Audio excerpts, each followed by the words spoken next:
Don't advertise. You don't want them to advertise? No. What do you mean? If somebody's going to try to blackmail me with advertising, blackmail me with money, go yourself. It was the shot heard round the world. Elon Musk telling advertisers in general, but more specific, the CEO of Disney in particular, what they could do with their ad boycott, what he called because he was being blackmailed.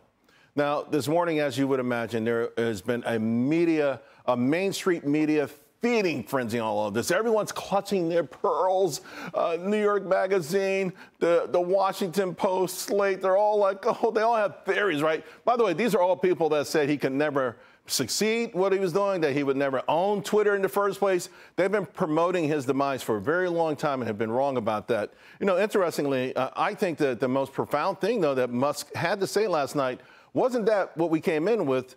It was how he talked about he walks the walk, what he has done for the environment and what others have not done, and yet they sort of lift themselves up and they love to put other people down, right? That's just the whole thing. These folks in these positions, they give themselves the veneer of goodness. You know, Bill Gates will say, I can pollute the earth because I buy carbon credits. You know, stuff like that. Like, you know, they're all checking boxes, but they haven't done anything. You know, it goes without saying that Musk has made the dream of this utopian world of electric cars and solar-powered homes more of a reality than anybody else on the planet. There's just no arguing that. He revived the space program. NASA was, I mean, we were hitching rides outer space with the Russians. Come on. Not only did he revive it, but he's gave it much greater purpose. Oh, by the way, Elon Musk has got some things on the drawing board that will make the future that was once sort of relegated to books and movies and comic books. It's going to make it a reality.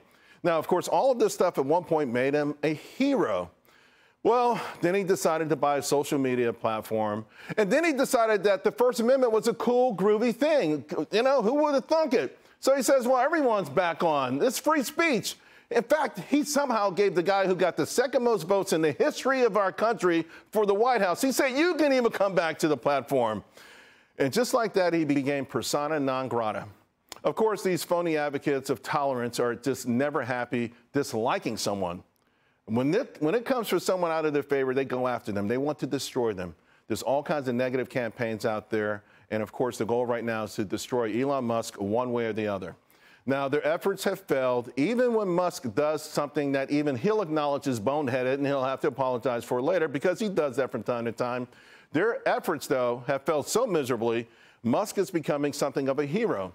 Now, not to the rich CEOs of companies with failing stocks and underperforming stocks like most of the people in that room last night, but the people who were serving them drinks. They are losing their influence, folks. They control all the mechanisms of communication, and yet they are losing. You know, it's too bad George C. Scott isn't alive right now. Wouldn't he make a great Elon Musk? In fact, Bob Iger could actually make some money if he made the movie.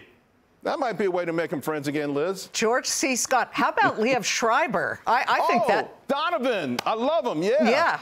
Yeah. Uh-huh. The Belsky brothers. Why not? Good, tough stuff with great accents he can do. All right. We'll call Liev and let him know this.